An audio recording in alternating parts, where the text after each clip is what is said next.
All right, hello and welcome to topic 4. So you are entering the home stretch of class. If you have missing assignments, please reach out to me. Let's get those reassigned so that you can submit them for full credit opportunities. This week we are looking at the Civil War and Reconstruction. So your first response to the first discussion is about General Grant. What did he do differently that caused him to finally be victorious?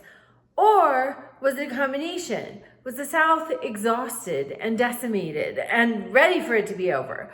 What were the factors? Then your second discussion, you're looking at the purpose of Reconstruction and the ultimate results.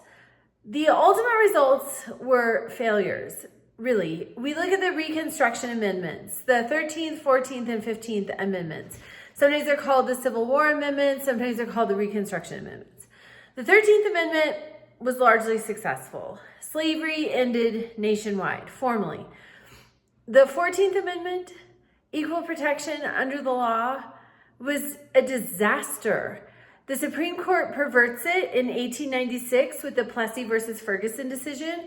That leads to the separate but equal doctrine, which codifies nationwide segregation. Disaster. We have almost 100 years after the end of the Civil War. We have the 1964 Civil Rights Act, the 1965 Voting Rights Act, 1968 Fair Housing Act.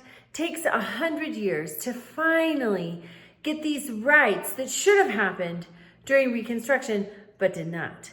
Then your assignment this week, you are picking a character from the Civil War or Reconstruction. I encourage you, no matter who you pick from that list, they have writings that you can read their own words. Abraham Lincoln, Frederick Douglass has a fabulous letter about how slaves viewed 4th of July celebrations. So I encourage you with your character study to find a primary source. Find something that your character wrote.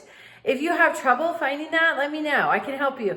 But also with those assignments, make sure that you're checking out the word count requirements.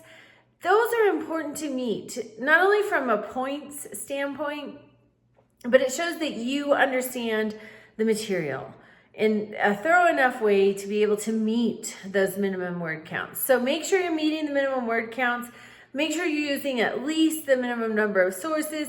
Often what I see is somebody falls way short of the minimum word count and way short of the sources. If you would meet the sources requirement, you're going to have the information you need for your word count requirement.